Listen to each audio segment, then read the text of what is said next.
مولانا رومی رحمۃ اللہ علیہ بازار سے گزر رہے تھے۔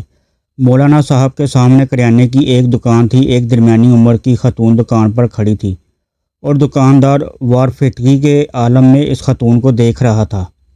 وہ جس چیز کی طرف اشارہ کرتی، دکاندار ہاتھ سے اس بوری سے وہ چیز نکالنے لگتا اور اس وقت تک وہ چیز تھیلے میں ڈالتا جاتا جب تک خاتون کی انگلی کسی دوسری بوری کی طرف نہیں جاتی، اور دکاندار دوسری بوری سے بھی اندھا دھند چیز نکال کر تھیلے میں ڈالنے لگتا۔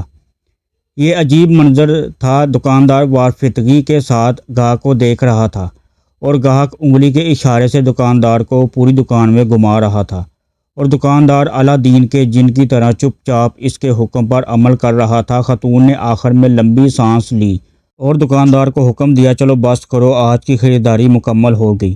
دکاندار نے چھوٹی چھوٹی تھیلیوں کے منہ بند کیے۔ یہ تھیلیاں بڑی بوری میں ڈالیں، بوری کندھے پر رکھی اور خاتون سے بولا، چلو زبیدہ، میں سامان تمہارے گھر چھوڑ آتا ہوں۔ خاتون نے نخوت سے گردن ہلائی اور پوچھا، کتنا حساب ہوا؟ دکاندار نے جواب دیا، زبیدہ، عشق میں حساب نہیں ہوتا۔ خاتون نے غصے سے اس کی طرف دیکھا، واپس مڑی اور گھر کی طرف چل پڑی۔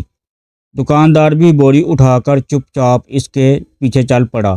مولانا صاحب یہ منظر دیکھ رہے تھے۔ دکاندار خاتون کے ساتھ چلا گیا تو مولانا صاحب دکان کے تھڑے پر بیٹھ گئے اور شاگرد گلی میں کھڑے ہو گئے۔ دکاندار تھوڑی دیر بعد واپس آ گیا۔ مولانا صاحب نے دکاندار کو قریب بلایا اور پوچھا، یہ خاتون کون تھی؟ دکاندار نے ادب سے ہاتھ چومے اور بولا، جناب، یہ فلاں امیر خاندان کی نوکرانی ہے۔ مولانا صاحب نے پوچھا، تم نے اسے بغیر تولے سامان باندھ دیا، پھر اس سے رقم بھی نہیں لی، کیوں؟ دکاندار نے عرض کیا، مولانا صاحب، میں اس کا عاشق ہوں، اور انسان جب کسی کے عشق میں مبتلا ہوتا ہے تو پھر اس سے حساب نہیں کر سکتا۔ دکاندار کی یہ بات سیدھی مولانا صاحب کے دل پر لگی۔ وہ چکرائے اور بے ہوش ہو کر گر پڑے۔ شاگرد دوڑے، مولانا صاحب کو اٹھایا، ان کے چہرے پر عرق گلاب چھڑکا، ان کی ہتھیلیاں اور پاؤں رگڑے۔ مولانا صاحب نے بڑی مشکل سے آنکھیں کھولیں۔ دکاندار گھبرایا ہوا تھا۔ وہ مولانا صاحب پر جھکا اور ادب سے عرض کیا، جناب، اگر مجھ سے غلطی ہو گئی ہو تو معافی چاہتا ہوں۔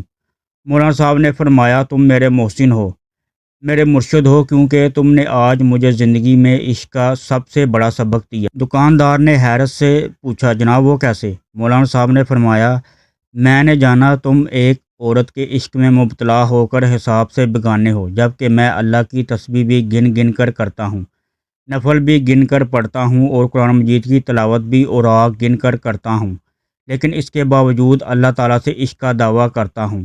تم کتنے سچے اور میں کس قدر جھوٹا عاشق ہوں۔ مولانا صاحب وہاں سے اٹھے، اپنی درگاہ پر واپس آئے اور اپنے استاد حضرت شمس تبریز کے ساتھ مل کر عشق کے 40 اصول لکھے۔ ان اصولوں میں ایک اصول بے حساب اطاعت بھی تھا۔ یہ مولانا صاحب مولانا روم تھے، اور یہ پوری زندگی اپنے شاگردوں کو بتاتے رہے کہ اللہ تعالیٰ نے ہمیں نعمتیں دیتے ہوئے حساب نہیں کیا، چنانچہ تم بھی اس کا شکر ادا کرتے ہوئے حساب نہ کیا کرو۔